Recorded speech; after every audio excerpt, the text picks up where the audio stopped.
why you don't matter and I don't matter. I'll explain in a second. We have a subpoena coming, and finally, a big fancy actress is going to jail, and why that actually matters for me personally. All that's coming up right now on I'm Right.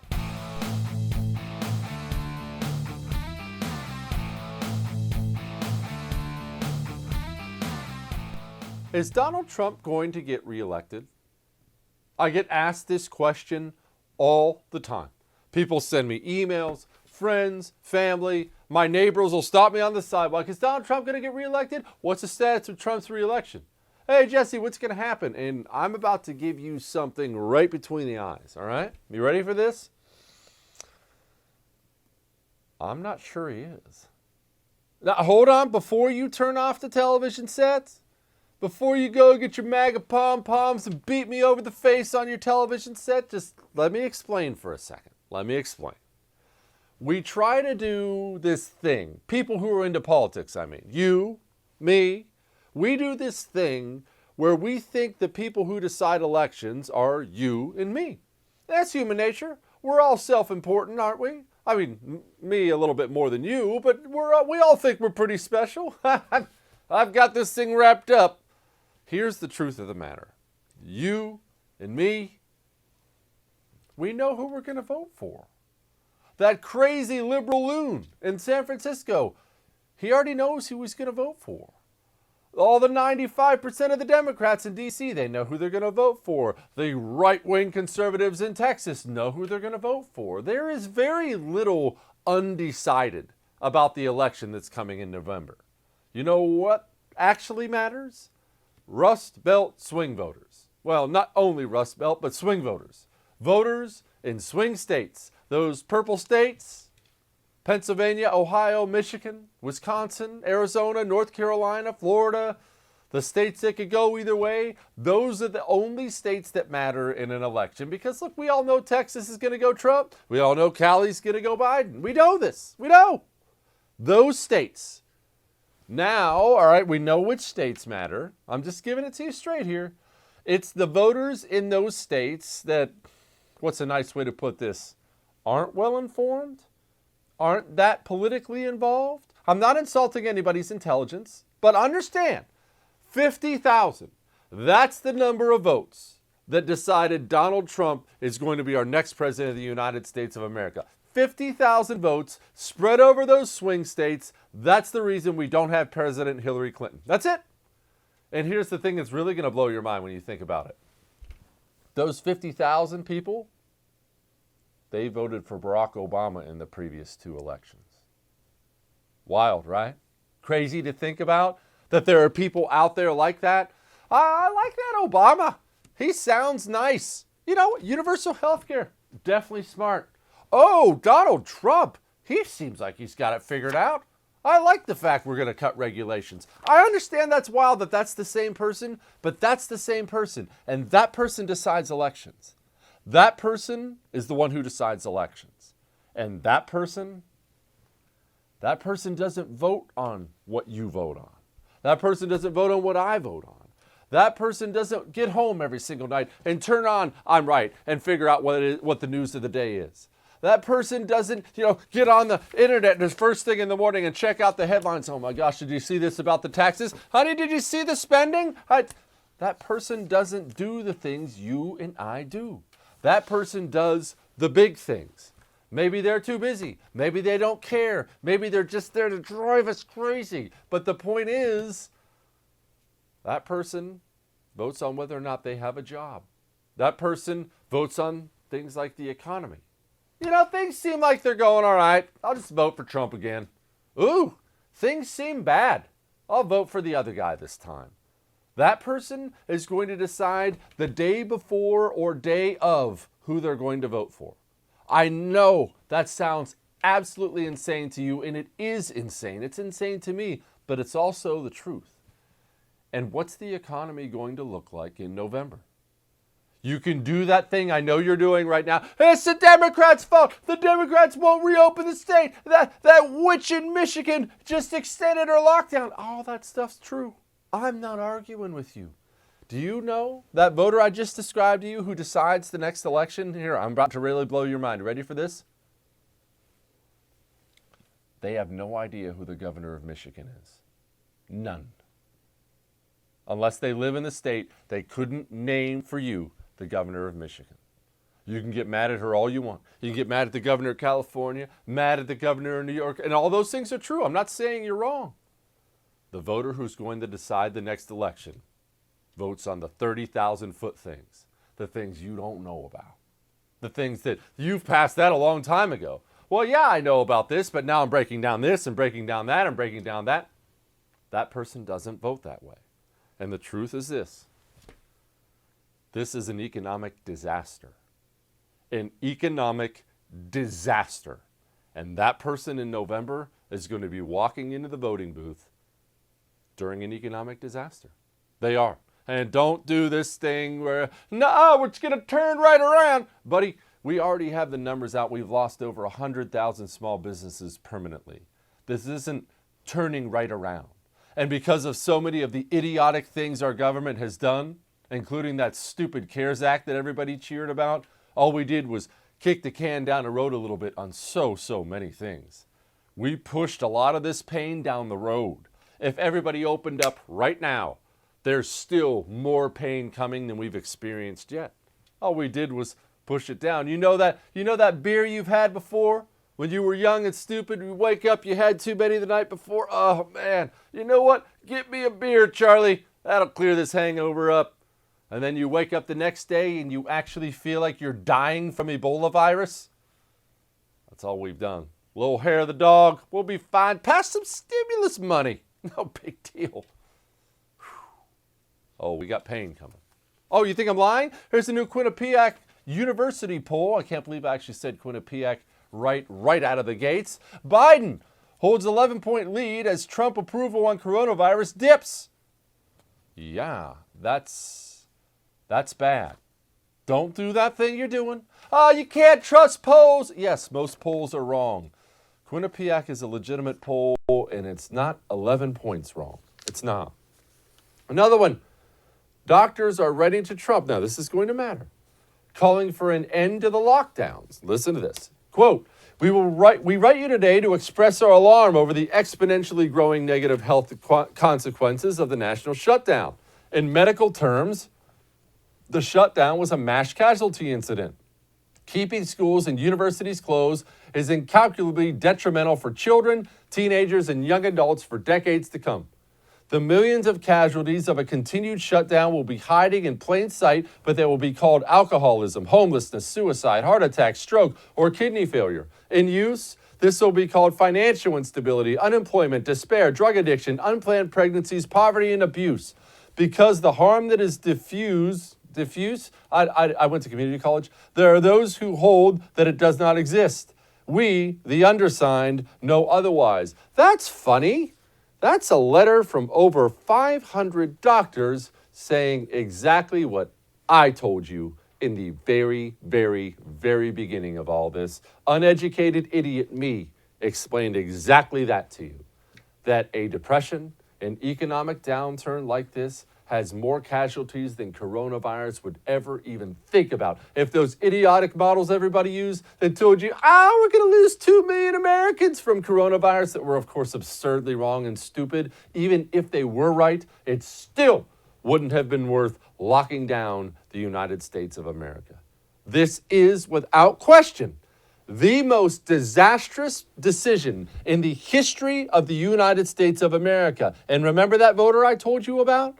That voter, they're not going to blame the governor of Michigan when they walk into the voting booth in November. They're not. And I realize he's changed course now, and I'm glad he has, and good for him. I'm praising him for it. I'm going to vote for him. But that voter is going to remember Donald Trump saying, lock down America, because he did. He just did. And businesses, even in states that are being slaughtered, like New York, they're screaming, help us, we're in trouble. Small businesses are and always have been the backbone of our country. We don't have investors to lean on. We don't have board members or committees. You know what we have? We have heart and we have grit. We take risks and we brave the unknown. You know what we are not? We are not blind. It's the headlines that read, Walmart's earnings soar, or Home Depot's sales surge 7.3% during this pandemic, that have us in an uproar. Are we being played? Are we fighting a pandemic? Or are we just being used as pawns to be played with by our politicians? Why is there a double standard? It's really hard to see these reports and think, why are we, the small businesses of New York, being targeted? If Home Depot can sell flooring, why can't a small business sell flooring? If Target can sell clothing, why can't we? If Costco can sell jewelry, why can't I? Does this virus only spread in small businesses? And yes, I know, I've heard the argument, we are not essential. She covered a lot there, and she covered a lot that was right, but once again, who told you from the very beginning this was going to be the largest transfer of wealth outside of the middle class into the mega corporations in the history of the country? I told you that. I told you exactly what was going to happen. But to wrap up this whole thing, what she said there at the end, essential, I want you to remember that word, because of all the horrendous destruction that's going to come out of our idiotic pandemic response. Maybe the worst thing is the American people accepting that their politicians have the authority to decide who is essential and who is not. This is the United States of America. This is not communist China. A governor in this country does not have the authority to say, you're allowed to open and you're allowed to open and you're allowed to open and you're not. They don't have the authority. Even if you think they were right to do so, they don't have the legal authority to do that. And the American people heard them do that.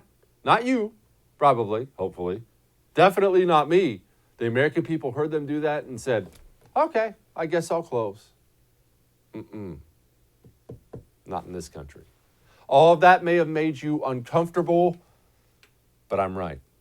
Now, I have some other straight talk you need to hear here. You need to sleep. And I don't mean sleep once every 3 days, because I know what you do. I've seen what you do, because I've done it. You get a crappy night's sleep, 3 or 4 nights one night. Oh, okay, I'll be right. Just give me some coffee.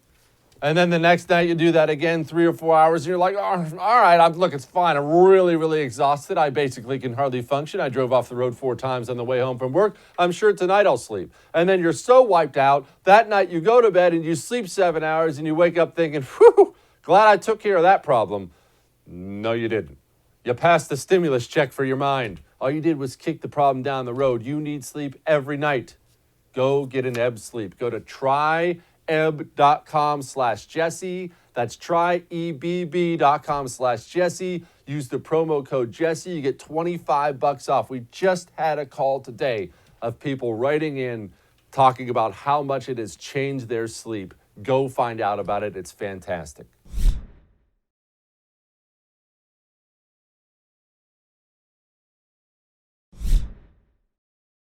I love a great political scandal. You probably love a great political scandal. And look, that's why I have to admit, I don't want to get sidetracked here on something that's kind of unrelated, but I like the Clintons.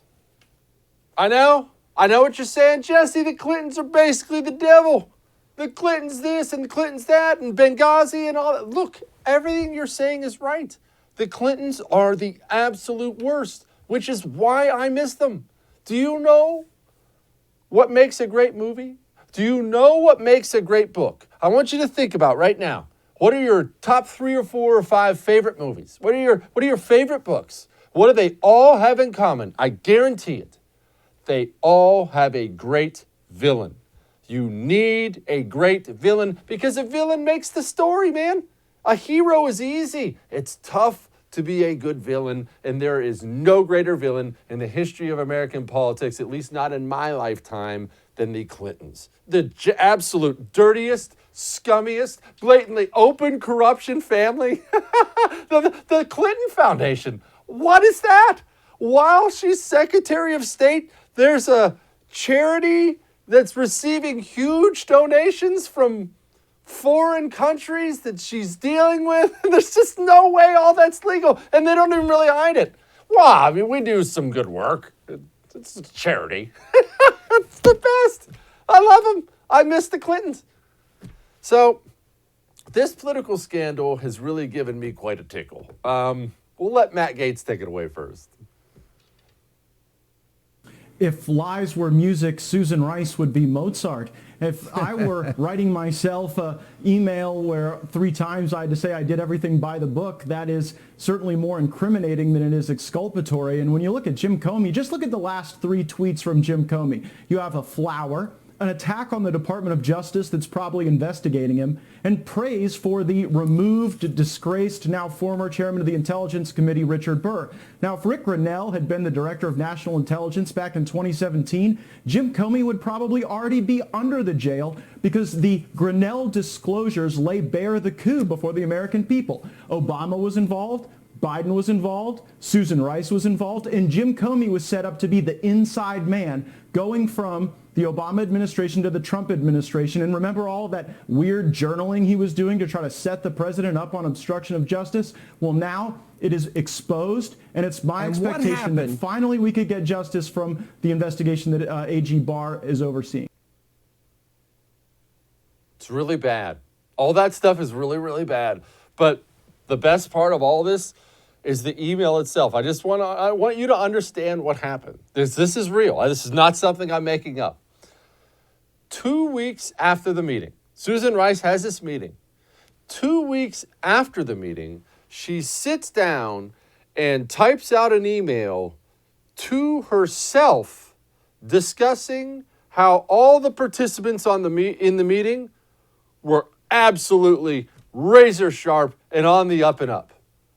Is that not the most suspicious thing you've ever heard in your life? That is the equivalent of me showing up 3 hours too late getting home from work, smelling like alcohol, and the wife comes out and says, "Hey, where were you?" "I wasn't drinking with my buddies."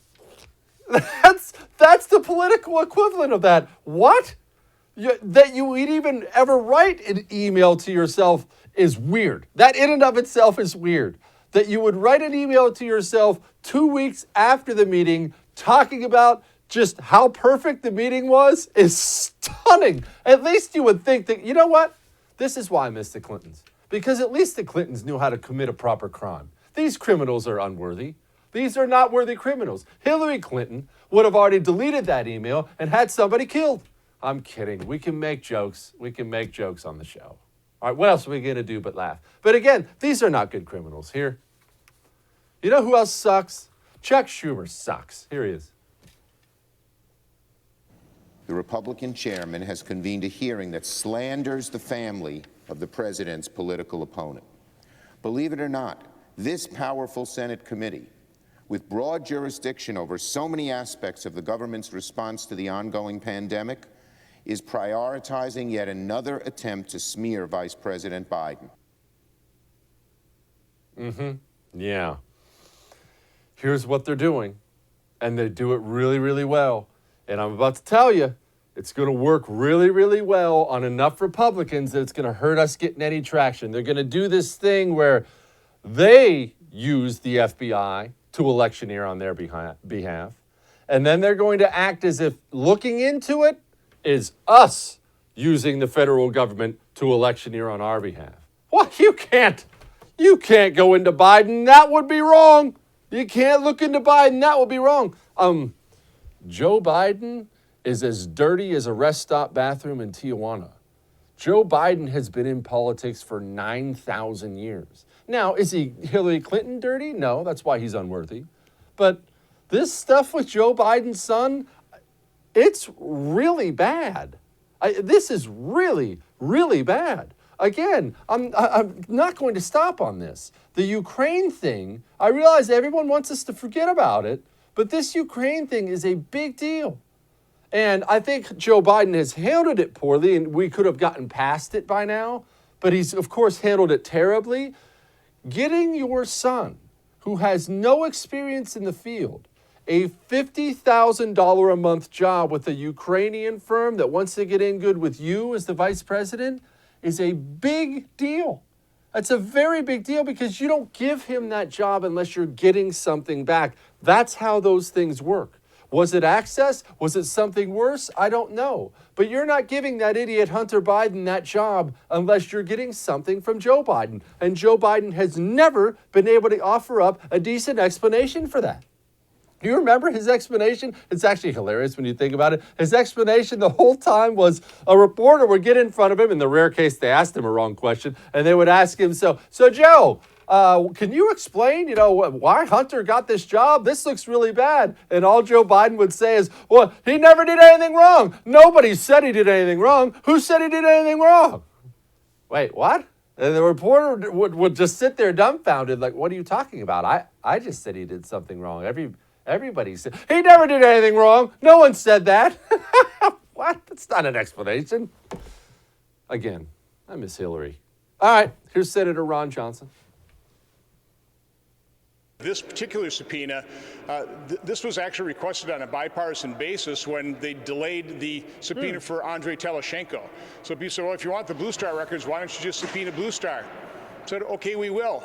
And then when it comes down to subpoena Blue Star, all of a sudden they object and they kind of throw a little bit of a hissy fit there. But, trust me, this was not something, I didn't want to make this a big deal. I just wanted to get the information. I just wanted to get those records. We'll get those records now and we'll see if we find something. I'm somewhat suspicious. My interest level has been raised by the high level of their objections. I think they protest a little bit too much. I don't know. Apparently we're hitting a nerve here. Maybe we're getting close to finding out some important information. Interesting. There's plenty of smoke here. And here's the problem. And you know what? Good for Barr and good for Trump. Good for President Trump. All that talk about draining the swamp and stuff like that, that's hard. The hardest thing to do is to go after a system because systems instinctively protect their own. They do. But it looks like we're gaining some ground here. Do I think anybody's going to jail? No. And everybody continues to back me up on that. There are too many Democrats. I don't think anybody's going to jail. But daggone, it looks like we're going to give it the old college try and at least for the first time ever, start looking into some really nasty stuff that Democrats have done. I guess we shall see. We'll talk to Sarah Gonzalez about it. Hang on.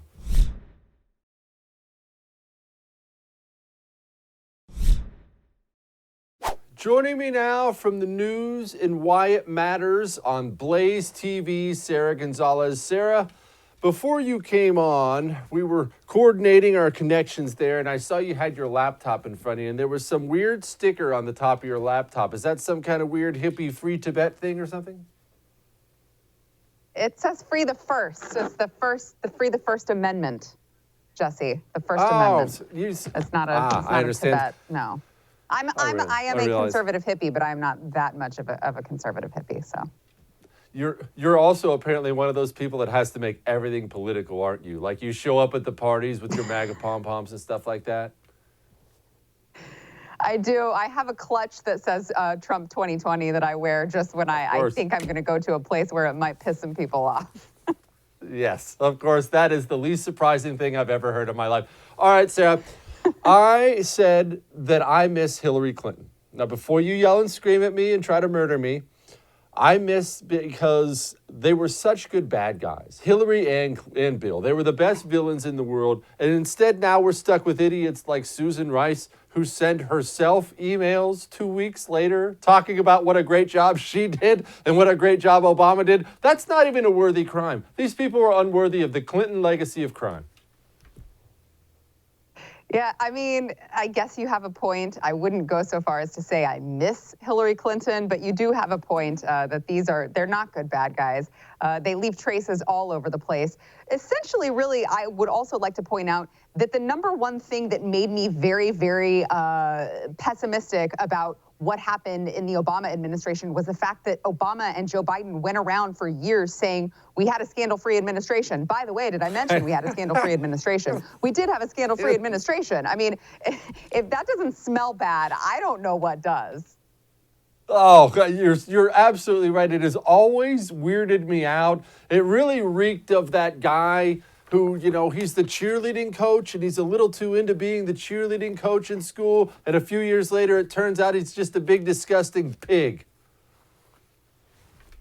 It's true. It's true. Well, and then you had Joe Biden who went on to say, well, we had no indictments. And he said that several months ago. And I thought to myself, So you're saying you haven't gotten caught yet. That's not really a defense that you really should be using, at least publicly. So now we're seeing it. Some of the cards are being laid on the table. It's not surprising, especially with Susan Rice. I mean, Susan Rice has stunk for a long time. You know, we saw her go on television and tell everyone that Benghazi was because of a YouTube video. So she's certainly not someone to be trusted when you're looking at trying to cover up your tracks. So yeah, I mean, it was lazy and I think mostly arrogant on the Obama administration's part to think that they could engage in this level of corruption and be able to cover it up. What is that arrogance? Where does that come from? Is that just, I mean, look, who knows more about arrogance than me? But is that just, I'm a liberal, I've been surrounded by a media that loves me for 8 years and a government full of Democrats, and I'm just not used to any real scrutiny?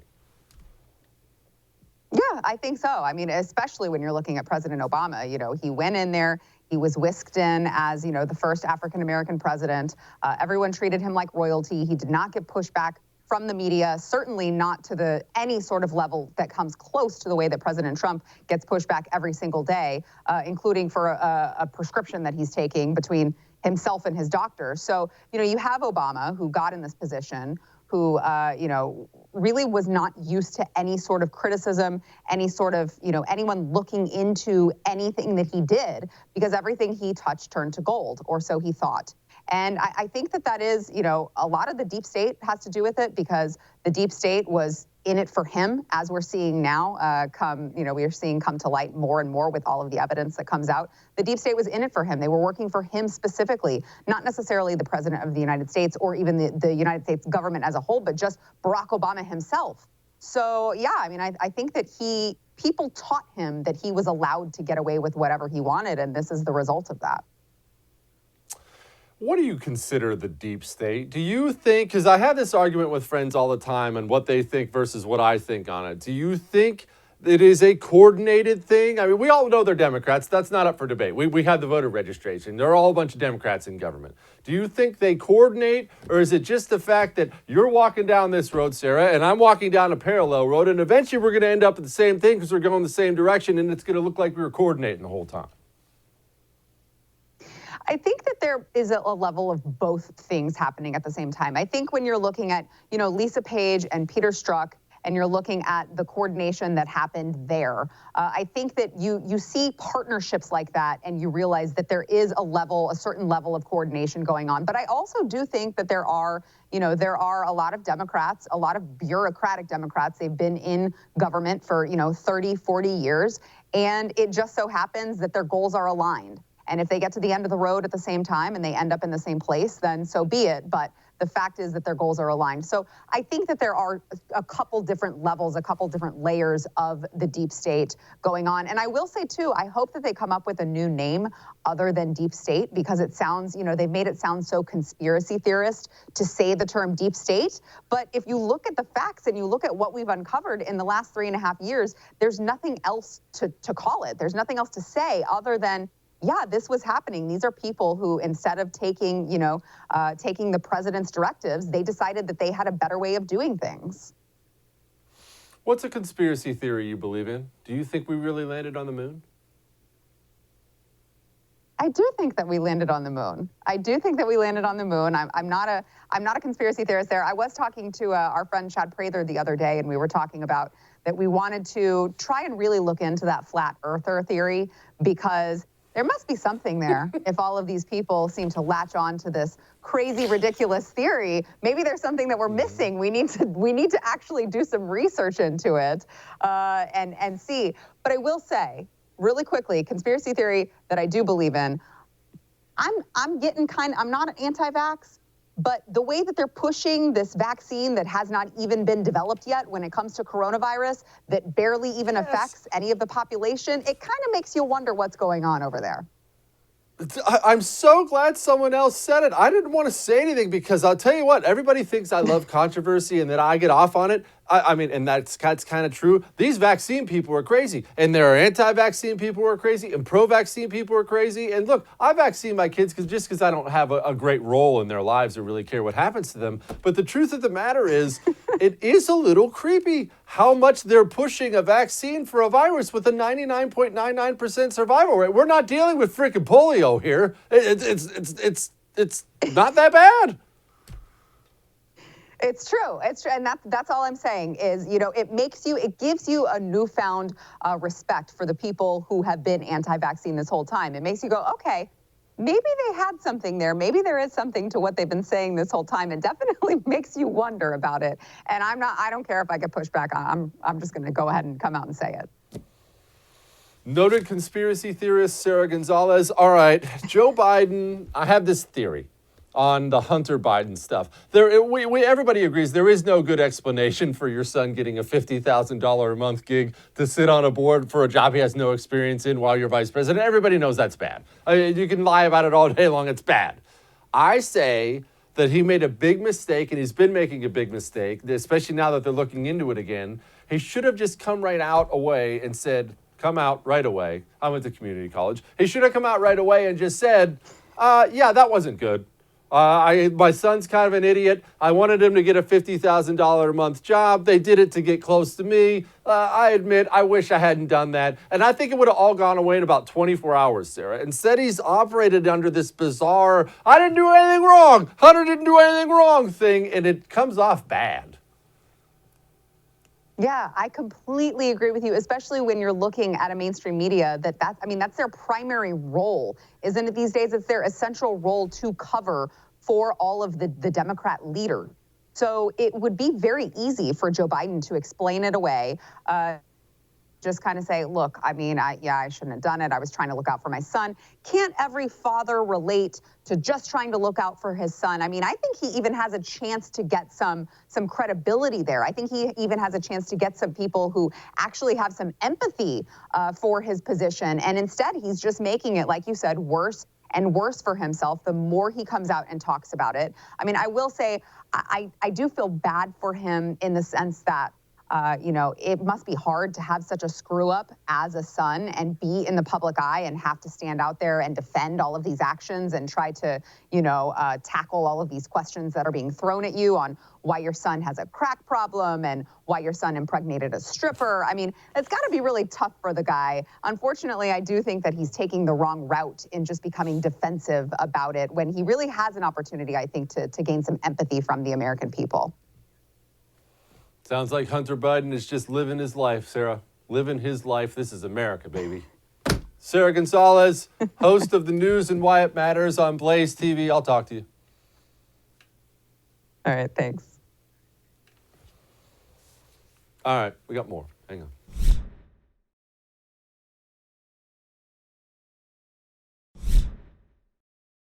Well, if you've been paying attention at all, you've seen something really, really, really disturbing out there. And that's the Communist Chinese Party putting out some blame America talking points, putting out some really just flat out false information when it comes to coronavirus. And you're thinking, man, I can't believe they have that kind of pull over there. What kind of propagandists do they have in China? And then you turn on the news at night and NBC's saying the same freaking thing. That is an issue. And Kingsley Cortez with the National Pulse is joining us now because she wrote an outstanding piece about that. Kingsley, I don't want to be that American left is a bunch of commies guy, but they're saying the same thing the commies are saying. Yes, you're exactly right, Jesse, and thank you so much for having me. I think in many ways, this coronavirus pandemic has been a great revealer, particularly when it comes to the mainstream media. What I try to highlight in this article is that they have been courting mainstream media elites. The CCP has been doing this for years. Starting in 2017, the Chinese Communist Party's state-owned media outlets, CCTV and CGTN, co-hosted a global media summit to discuss the CCP's greater role in global media. And we, at the National Pulse, were able to verify the attendance of Reuters, the Huffington Post, CNN, the Associated Press, and BBC. CNN even participated on stage in a panel discussion at this summit. So that is problematic for a lot of reasons. Hold on. Obviously. Hold on. I'm sorry to interrupt. Let me see if I just want to see if I have this right. The Communist Party put on a media event talking about the greatness of the Communist Party, and CNN showed up? You are exactly correct. And again, why is this problematic? Well, it's problematic because CGTN is a propaganda arm, an overt propaganda arm of the Chinese Communist Party. There is a reason the Department of Justice listed them as a foreign agent under the Foreign Agent Registration Act, which was originally conceptualized to expose Nazis in 1938, and now we're using it to expose the Chinese Communist Party. So again, the mainstream media, by participating in these conferences and collaborating with communist propagandists, what they're really doing is lending the legitimacy, or what legitimacy they have left, of their outlets to the Chinese Communist Party, and they're propping up this disinformation campaign that the Chinese Communist Party is waging across the world. Kingsley, why? I want to understand why. I mean, everybody can look and see similarities between what the American left wants and what a communist wants, because let's be honest, they're all on the left side of the scale, and it's just a sliding scale, only slides so far. But why be that overt about it? Do they think they don't think there's a Kingsley Cortez who's going to figure it out? Do they have an innocent explanation for it of some kind? Well, I think it's two things. The first being, I think they can get away with it. We've reached out to each of these outlets for a comment, and the only response we got was from Reuters, who said, Reuters declines to comment on this situation. So they think that we won't notice. They think we're not going to do the work of figuring out what they're really up to. And I think the second thing, which is kind of the larger issue here, is for years, our so-called elite have sold out the American working class individual, the American patriot, to the Chinese Communist Party, whether that's mainstream media elites, whether that's Wall Street corporatists, or, in higher education on college campuses. They've increasingly shipped our jobs and our tech overseas, and they've really given up on the American experience and American ideals. And that's a shame. Is this an anti-American thing? I don't want to be too forward about it. I understand that makes some people uncomfortable, but frankly, so much of this seems like openly rooting against America. I don't know how you can justify it. Maybe they can. This seems anti-American. Yes, I think you're right. I think that progressive culture in being woke and focusing on that so much, they've given up on what really does make America great. And when you give up on that, what you do is you chase the money. And unfortunately, I think that's what we're seeing with our elites. Beijing Biden is a perfect example of that for those of us who support President Trump. I think he's a perfect opponent in that regard, because for years he has sold out to the Chinese Communist Party. Look no further than his own son, Hunter Biden, who has made billions of dollars from Chinese laborers and having them exploit and take our own workers and our own jobs. Can you expand on that just a little bit? Because I think a lot of people know there's a Hunter Biden-Ukrainian connection. I mean, there's no explanation for that. Hunter Biden gets a $50,000 a month job, and Hunter Biden's an idiot anyway, and let alone he has no experience in that field. So already that looks bad. But people don't realize there's a real Chinese connection. There 100% is. So just to give a little bit of context, in 2011, Beijing Biden wrote an op-ed for the New York Times titled "China's Rise is Not Our Demise." Now, Biden could not have been more wrong, because in the decade prior to that claim, the United States lost 2.7 million jobs to the Chinese. And that was really to the detriment of the American worker, right? Because these were blue-collar jobs, these were automotive jobs, jobs in factories. And why did he do that? Personal interest. His son, Hunter Biden, sits on the board of BHR Partners. Now, BHR Partners is largely backed by Chinese government-owned entities.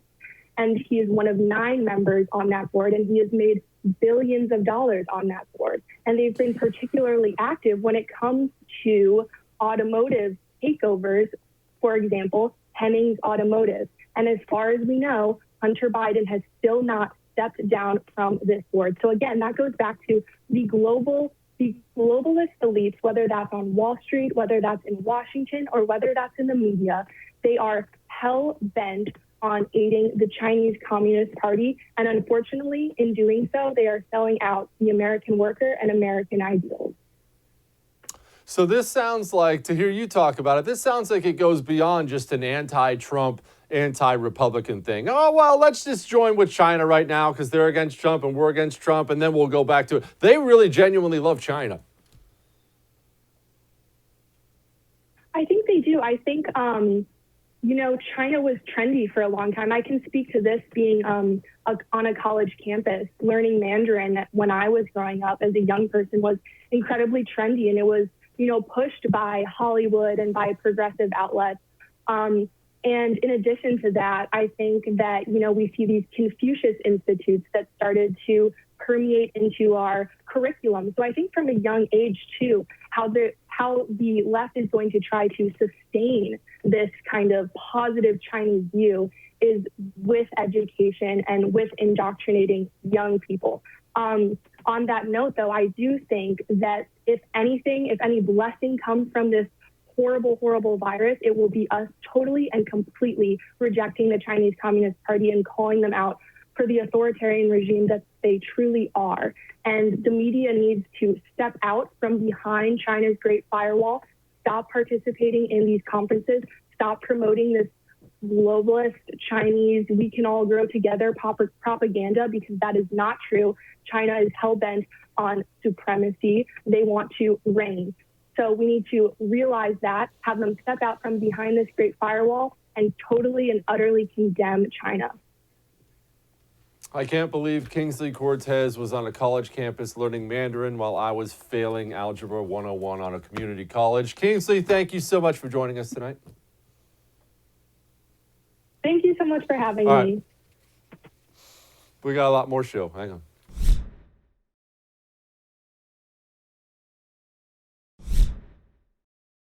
There is a gross miscarriage of justice going on right now in the United States of America. And you know what that is? Aunt Becky from Full House. She's an actress, They say her real name isn't Aunt Becky. She bribed schools and whatnot, like all these other rich and famous people do. And she paid to get her kid into school. And there was some lying and some open, corruption and whatnot. But what kind of country are we living in here? Some of us don't have kids who are these certified geniuses. Some of us are hoping to get rich one day so our kids can get into college. I had this huge thing planned out where, my kids are going to pull some C's. Maybe a D or two. That's fine. It's still a passing grade. Don't judge. But, maybe I'm doing all right by the time college rolls around. We throw a little cheddar cheese at college's way. Kid gets in. We're now going to throw people in prison for that now? I thought this was America. I'm disgusted. All right, we got a great special for you tomorrow. I'll see you then.